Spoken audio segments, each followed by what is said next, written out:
You're watching the KOAM Morning News on Fox 14. Coming up, our own Shannon Becker is live in the studio to look back at the big three news stories of the week. And the biggest Comic-Con in the world just suited up for a triumphant return to in-person events after a 3-year hiatus. And something that's been on a 0-day hiatus, heat advisories for everybody with varying expiration times. The latest of those pushing through Sunday at 8. We'll have the latest on your complete forecast and maybe a hint at some relief right now on the KOAM Morning News on Fox 14.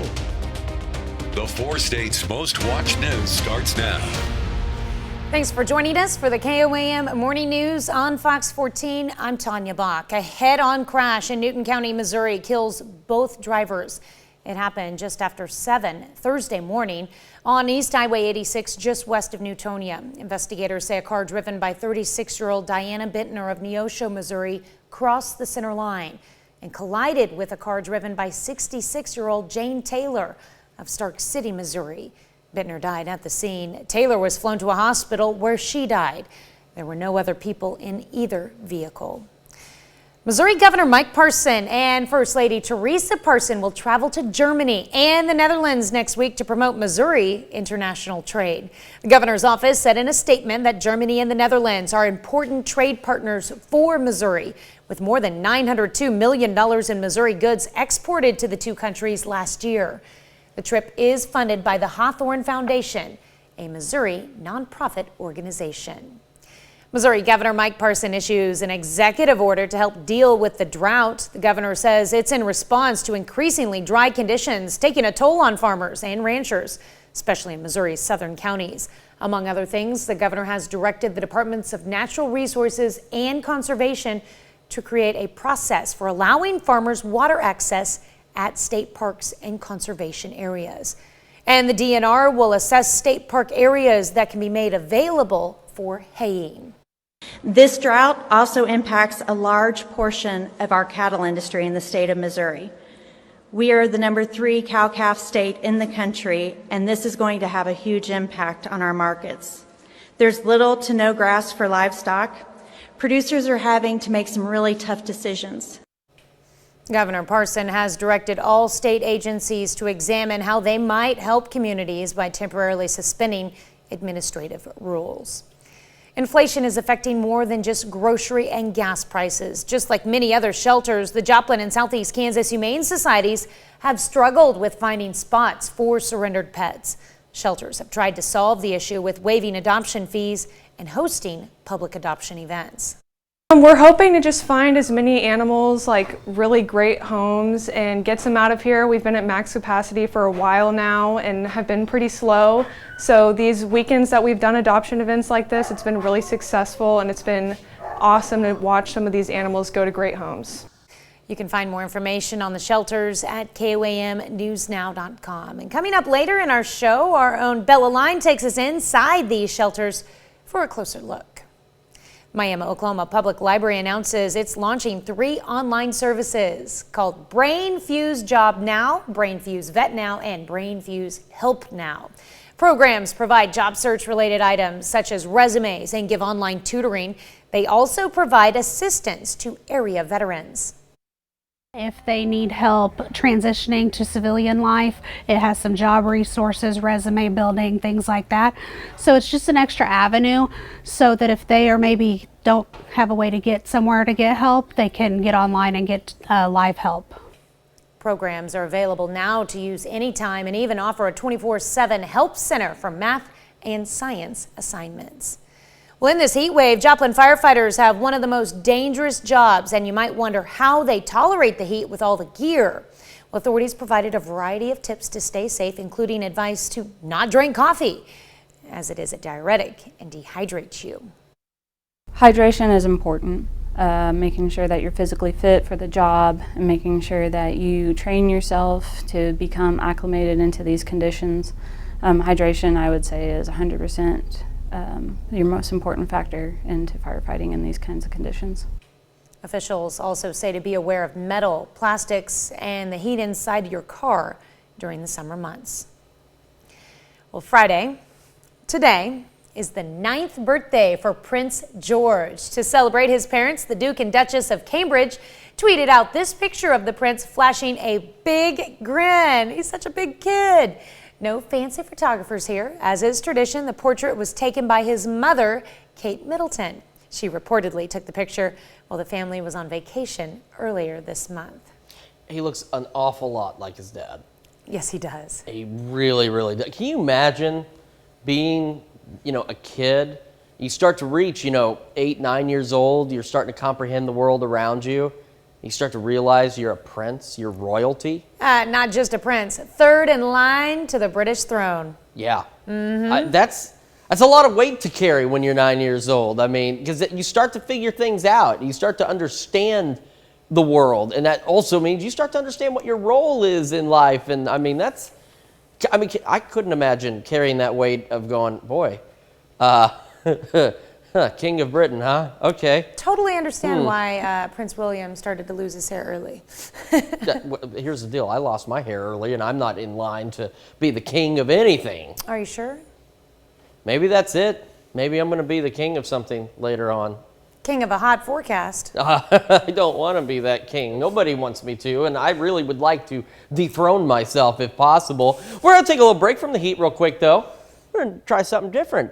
We're going to look back at some weather history. So on this day, back in 1918, it's a lot to read, so I'll read it for you. But a single bolt of lightning struck 504 sheep dead in their tracks at the Wasatch National Forest in Utah. So you see, sheep often herd together during thunderstorms.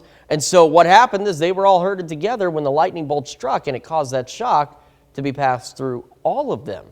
We're going to try and do this each day. Bring you a little, weather trivia, a little something you need to know.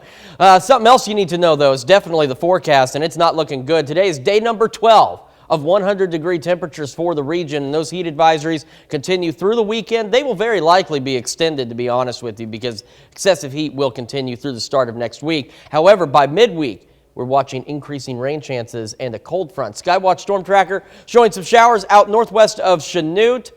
Nothing that's really going to do much for us. We have these heat advisories, the latest of those running through Sunday at 8 o'clock. In Joplin, it is sunny. It's getting to be warm slowly but surely. 73 is where we sit. Most of us sitting in that range across the 4 states. And a quick look at the forecast as you head out the door. Highs pushing to 100, possibly a pinch above. Maybe an isolated shower or thunderstorm a little bit later in the afternoon. Most of us remaining dry. And I've said it before, but this is the next to last night. We're going to have temperatures overnight dipping into the 70s before they really start to warm up. We'll have a complete look at your full forecast a little later on the show. All right, thanks, Chris. Up next, researchers say certain foods can reduce the negative effects salt has on women. And later, football superstar J.J. Watt stops a woman from selling his shoe online.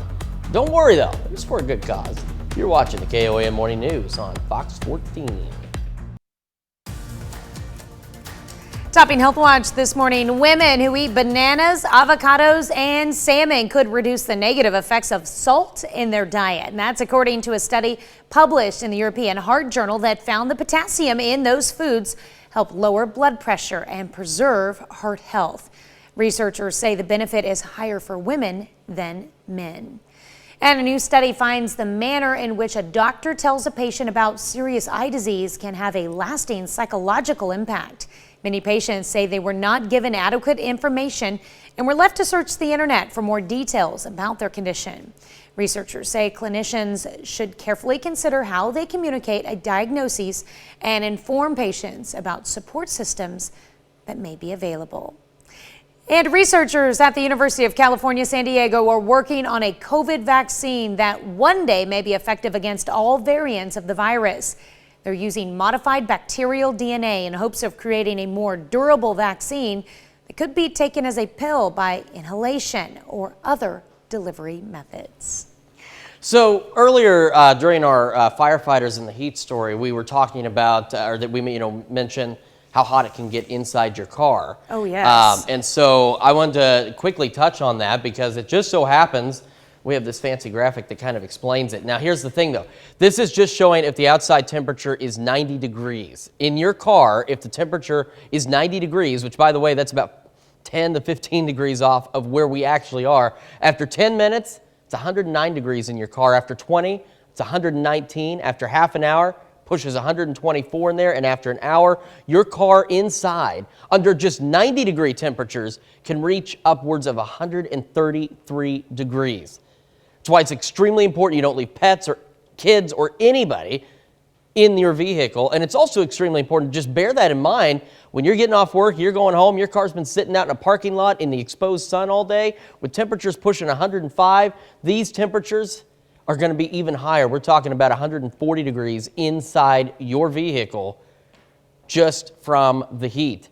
7th and range line, the sun climbing higher into the sky, and temperatures will do the same thing. 73 is where we are in Joplin right now, and we are all sitting in roughly the lower 70s, even some upper 60s in some spots as we head through the day. Pushing back to 100, maybe a pinch or two above that, with maybe an isolated shower or storm for some of us. The majority of us are going to remain hot and dry, not cooling off much by 8, 99. Overnight, this is the next to last night, we have temperatures that look like this, where we're going to be in the 70s for overnight lows because it is going to stay toasty. The future track does show the passing clouds and maybe the stray storm or two, and a quick look at the 7-day forecast so you know what to expect. Alert days continue through Tuesday. They may stick around. Heat advisories continue through at least Sunday. They may stick around. We've got highs pushing close to 110 as we get through the weekend. Overnight lows only dropping off to the lower 80s, but then Wednesday we have increasing storm chances, and then a cold front is expected to pass through Wednesday into Thursday. 21-degree drop in temperatures and overnight lows maybe even in the upper 60s. We're hoping that holds, and we're hoping we get that relief. We've got more of the KOAM Morning News on Fox 14 after this. Comic-Con is here, which will mean the Gaslamp and Convention Center is going to be flooded with comic lovers and people in costume. It's been 3 years since this was able to happen, and because of that, more than 135,000 tickets were sold, making this one completely sold out. And the 4-day event is going to have award-winning authors and special guests, including Dwayne "The Rock" Johnson, who is attending for the first time for his upcoming film, Black Adam. It's the return of Comic-Con to San Diego. The atmosphere is electric, you know, and we're ready. We're back in the mix, so we're happy. Joe Tirado and his family of villains made it into town for the event all the way from New Jersey. It's amazing. It shows that we're going back to normalcy, that everyone's back out here. We're celebrating. The costumes are out, the cosplayers are out, and it's just a great atmosphere. And just like him, hundreds of thousands of people are descending into downtown San Diego for the 4-day event. There's a lot going on. There's a lot to be excited about. I'm super stoked to be back. It's been incredible as usual.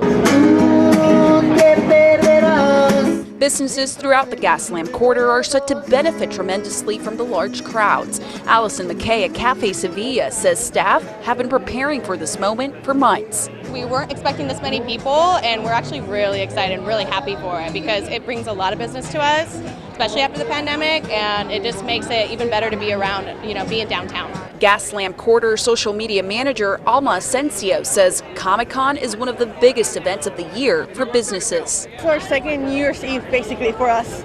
Comic-Con brings a lot of business. Our merchants are happy. We have a lot of offers going on. We just are excited, and our businesses are just happy to have this impact from globally, nationally, and from Tijuana coming over and just, having fun here in Gaslamp Quarter and having fun at Comic-Con.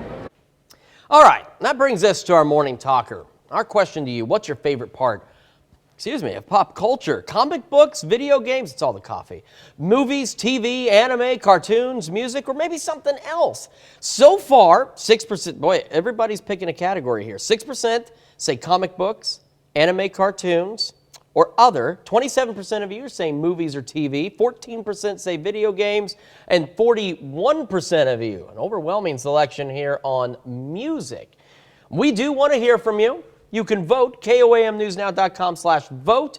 You can also do so in the app and take part in the discussion on our Facebook page. Something else that you'll probably be discussing while you're there are the temperatures, because they're not pleasant. The sun rising but hiding behind some clouds this morning, but don't worry, they won't stick around all day. 73 in Joplin, most of us starting the day now in the lower 70s across the board. We even have some upper 60s like Miami, Grove, Anderson. not a bad start to the day. We don't have much more of these nice starts to the day left. Afternoon highs today pushing 100 degrees. There may be an isolated storm for some of us. Majority of us, though, gonna remain dry. This, as I've said before, I can't emphasize it enough because it's gonna make a huge difference. This is the next to last night. We're gonna see overnight lows with a 7 in front of them. We're gonna drip off to the lower 70s, mid 70s for some of us. The future track, there's really not a lot to show. We got the passing clouds, maybe the stray shower or two. Temperatures getting decent overnight. More clouds as we head into the start of tomorrow. Temperatures really gonna soar. Let's take a quick look at that 7-day forecast. Alert days sticking around with us all the way through Tuesday. Heat advisories go through at least Sunday as temperatures soar to near 110 degrees by next week. Overnight lows starting getting into the lower 80s. Cold front Wednesday into Thursday could drop temperatures by 21 degrees. Either way, we're looking at better rain chances as we head through next week. And then overnight lows in the 60s Thursday night. We've got more of the KOAM Morning News on Fox 14 when we come back. It's time to honor today's four-state hero, Private First Class Everett Weaver, a liberal Missouri native served during the war from May of 1945 to December as part of a U.S. Army anti-tank gun crewman. This decorated veteran earned the Submachine Gun Medal, the World War II Victory Medal, and Lapel Medal for no time lost. Private First Class Everett Weaver, we thank you. Today's four-state hero. Well, when one Houston family didn't have enough money to pay for a loved one's funeral, help came from an unexpected place. Yeah, Rochelle Turner has the story of how a former football player stepped in to help.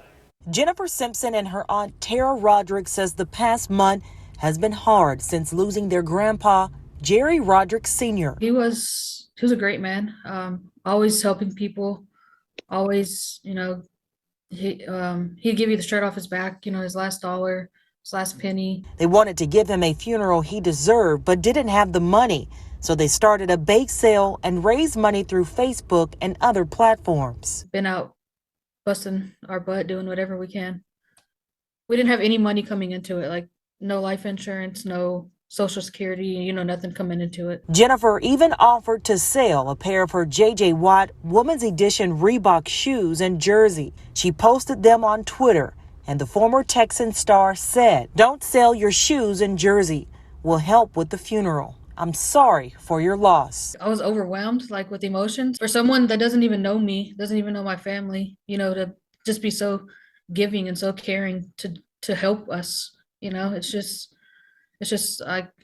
a loss for words. Jennifer says J.J. Watt is her favorite player, and she and her family cannot thank him enough for making sure their grandpa is laid to rest. When I got the screenshot, I was just mind-blowing, and it's like a piece of burden came off of me knowing that we were so close to laying my dad to rest. I love what JJ does, on and off the fields. It's an incredible act of kindness. Oh yeah, for sure. You definitely wouldn't want to sell those. No, and it's great that he stepped up to help out. And prevent that sale. Yeah. All right. Another half hour of news and weather is just ahead. Coming up on the KOAM Morning News on Fox 14, KOAM's Bella Line takes us inside some area animal shelters to show a side of inflation we usually don't think about. And speaking of animals, we've got a video game where you can step into the paws of a stray cat. You're watching the KOAM Morning News on Fox 14. We'll be right back. The four states' most watched news starts now. Welcome back to the KOAM Morning News on Fox 14. It's currently 7:28. Let's take a look at today's top stories. A head-on crash in Newton County, Missouri kills both drivers. It happened just after 7 Thursday morning on East Highway 86, just west of Newtonia.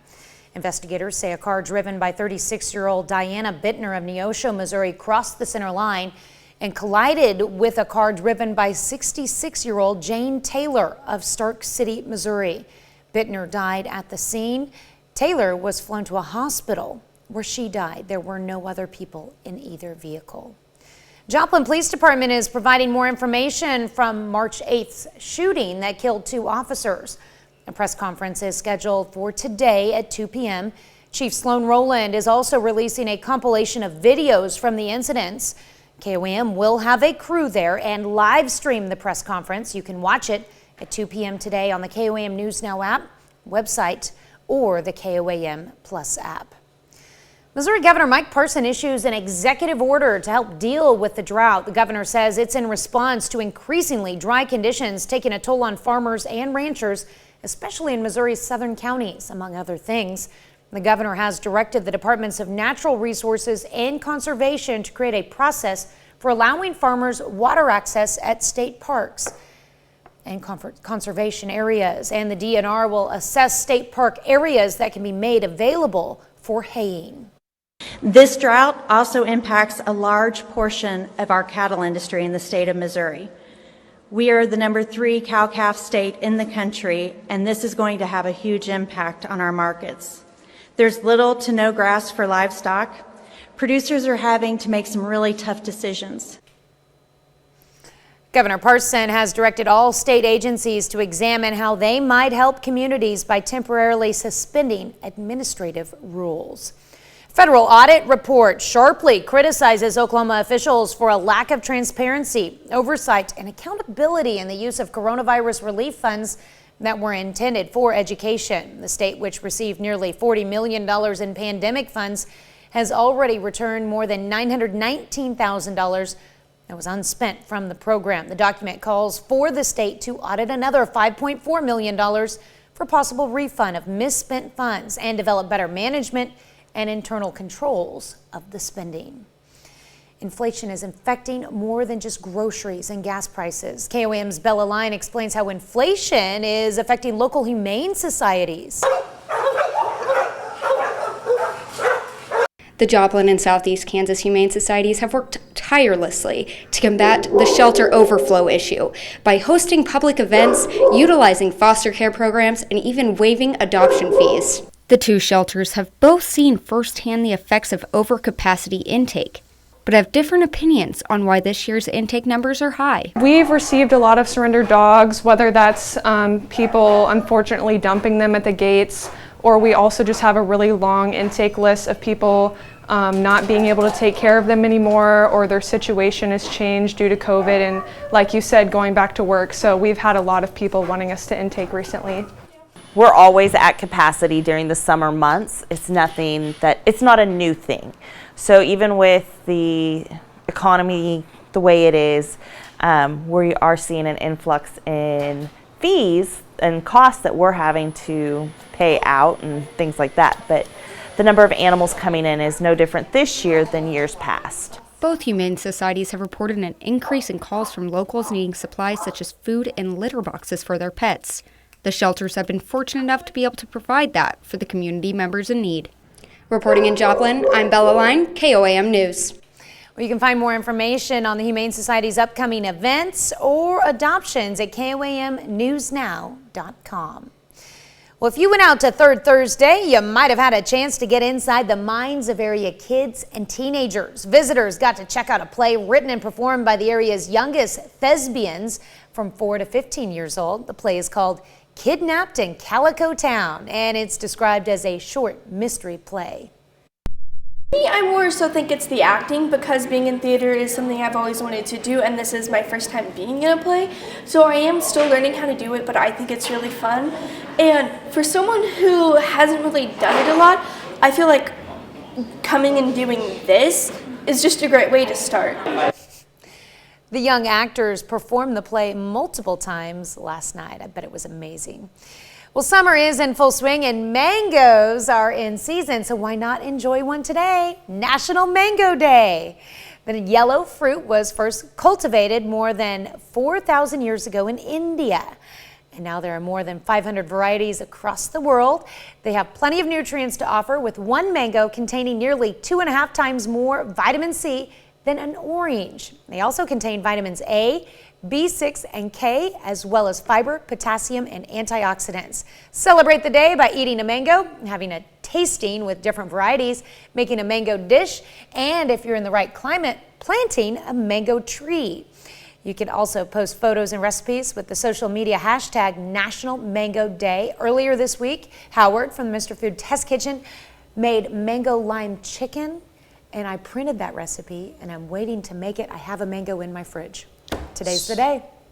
I do love how video works sometimes, because some of those mangoes, especially as you were mentioning they were yellow, were not particularly yellow. No, they're not yellow on the outside, though.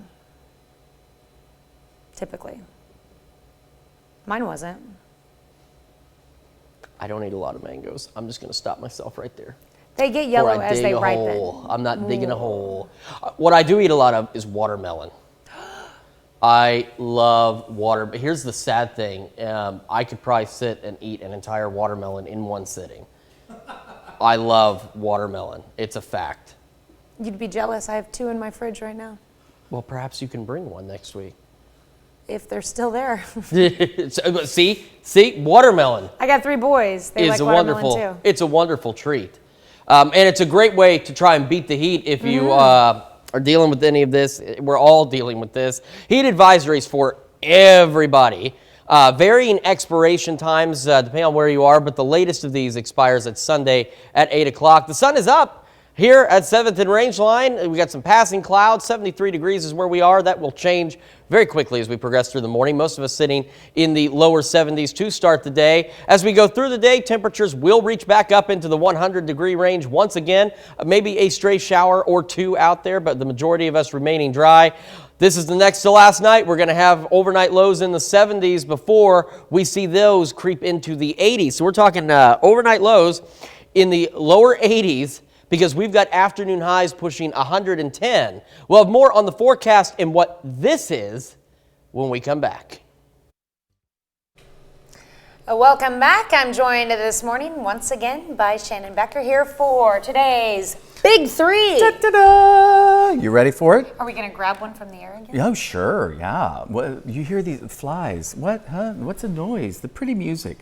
Number 3 this week, Joplin News First. It was Friday afternoon. Heat index felt about 113 degrees while Joplin Fire Department battled a house fire, the Easttown neighborhood just across the street, actually, from the Boys and Girls Club of Southwest Missouri.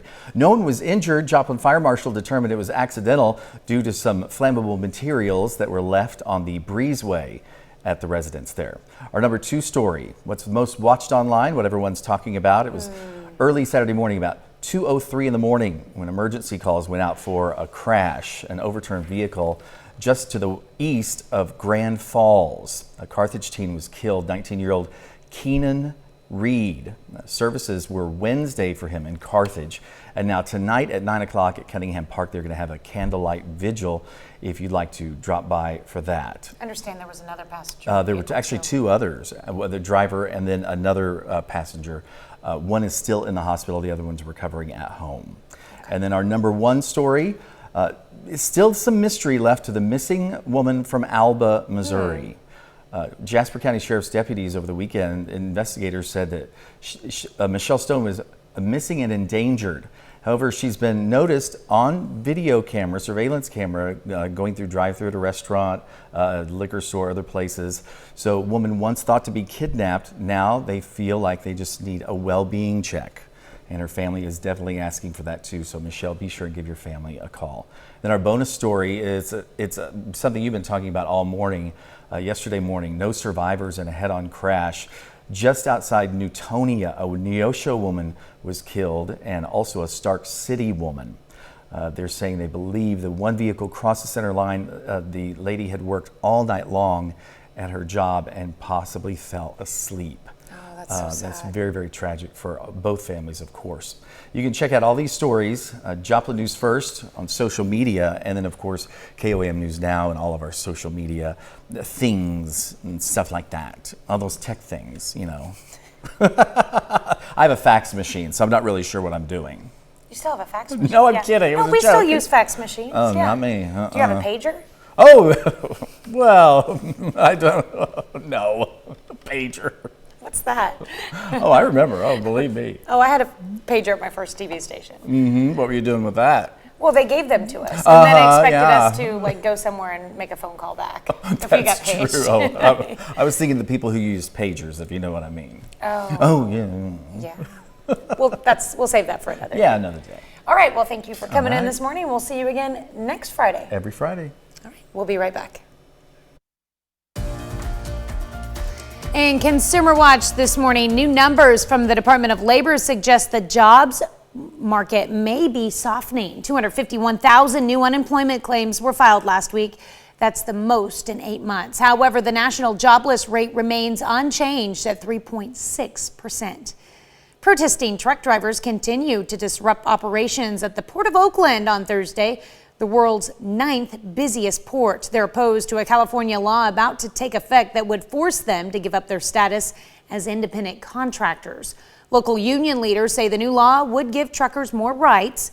Protesters say it will force them out of their independent lifestyle and insist if the law takes effect, it could increase supply chain issues.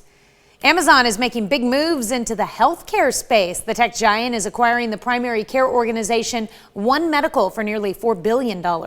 Amazon said in a statement it believes the partnership will, quote, help more people get better care when and how they need it.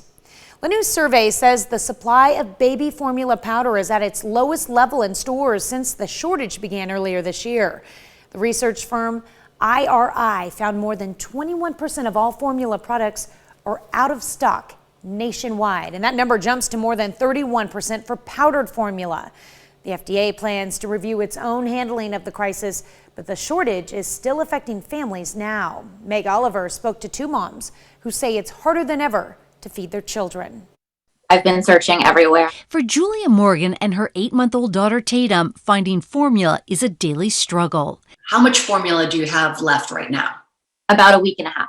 Tatum is lactose intolerant and needs a hypoallergenic formula or she gets very sick. I thought I was in the clear because I had like 2 months supply. In February, formula maker Abbott's largest plant shut down for possible contamination. Before the recall, Abbott was responsible for 40% of domestic baby formula. And that same month, formula manufacturers say they alerted retailers to an upcoming shortage.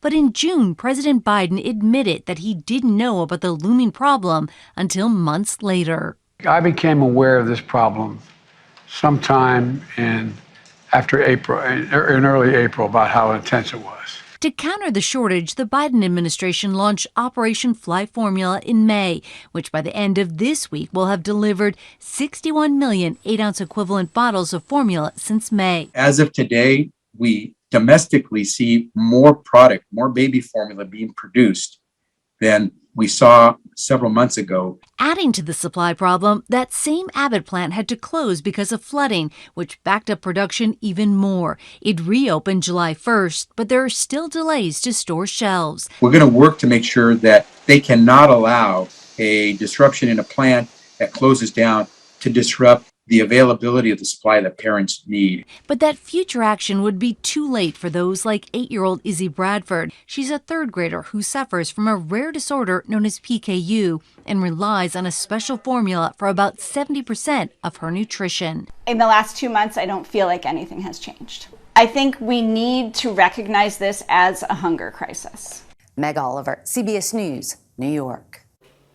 Abbott remains one of only 4 main companies that provide about 90% of domestic baby formula in the U.S. The good news is the FDA commissioner says formula production is now exceeding consumer demand and that there's a robust pipeline of formula coming in. Just needs to get here.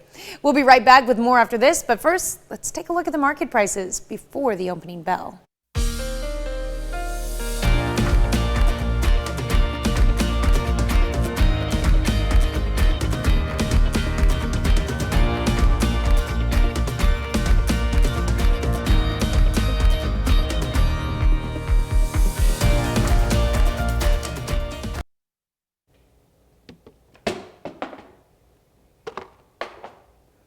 Well, if you're feeling feline, maybe you want to knock something off the table, we got a new video game that's going to allow you to do just that without, tearing up your own stuff. Rick Damigella has the look. Welcome to the world of Stray, where you step into the shoes, or rather paws, of a stray cat in a mysterious world inhabited by robots. At its core, Stray really is an adventure game. It has some puzzle elements. It has also some action sequences, but it's really about the journey. You play as a cat that falls inside a mysterious cyber city and is separated from his family, alone and injured at the beginning of the game. And it's all about exploring this mysterious place and trying to find an exit to come back to his loved one. It's the story of this particular cat. It has no name because it's an actual stray, so it doesn't have an owner, or at least no name that we can pronounce with human language. There might be a cat name that we will never know.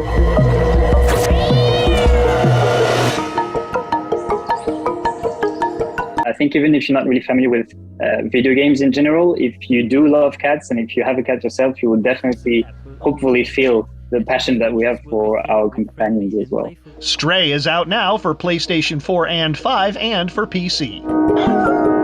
Leveling Up in Hollywood, I'm Rick Damigella. I love it. I love it. I mean, who wouldn't want to be a cat? I remember I watched my cat when I had to go to school, later when I had to go to work, because he lived a long time. And he just slept in comfy places and tortured my dad all the time. All the time. And I thought, man, what would it be like to be a house cat? No worries. People wait on you hand and foot. You sleep whenever, wherever. Now this game at least allows you to virtually experience the cat experience. All right. Here's the deal, though. If you are a cat, you're going to want to stay inside. If you are a person, you're going to want to stay inside. It's going to be hot. Today's day 12 of these 100-degree temperatures. Heat advisories continue through the weekend. I would not be surprised if we see them continue into next week, but we're watching increasing rain chances. So earlier, I did promise I'd explain what that 86 was on the forecast, so we'll talk about that. Right now, though, not in our immediate future. Heat advisories for everybody in orange. The latest of these running until 8 o'clock on Sunday, but again, those probably will end up being extended yet again. Sunny skies, some clouds, 73 in Joplin. All of us starting our day in the lower to mid-70s now. As the sun goes up, those temperatures are climbing right behind it. Heading for afternoon highs again in the lower 100s. Maybe a stray storm or two out there, but the majority of us are going to remain high and dry. This is next to last night. We're going to see a 7 on the front of these numbers with overnight lows in the lower to mid 70s. That's because it is going to get yucky. Now, the one good thing is about the dry heat, and this is honestly the only good thing, is no crazy heat index values. So these future feels likes are actually what our temperatures are. As a matter of fact, yesterday we had a feels like that was a couple of degrees below the actual temperature simply because the air is so dry. So let's take a look at the 7-day forecast because I promised to look at that 86. First, a reminder, alert days all the way through Tuesday. These may be extended. Afternoon highs in the lower 100s pushing close to 110 by the start of next week. Tomorrow night, 75, and then we have overnight lows getting into the lower 80s. No relief there. But you see increasing storm chances as we head through the week. We have a cold front slated to push through Wednesday into Thursday, bringing better rain chances and possibly a 21-degree drop in temperatures. So 71, because that cold front will come through Wednesday, overnight Wednesday. Long-range forecast does show Thursday overnight lows in the 60s. We've got more of the KOAM Morning News on Fox 14 right after this. Welcome back to the KOAM Morning News on Fox 14. Here's what's happening today. The House Select Committee investigating January 6th says it will hold additional hearings in September. The panel held its last scheduled hearing Thursday night, where it detailed former President Trump's inaction as his supporters stormed the Capitol. Never before seen outtakes of President Trump's taped message on January 7th showed he did not want to say the election was over.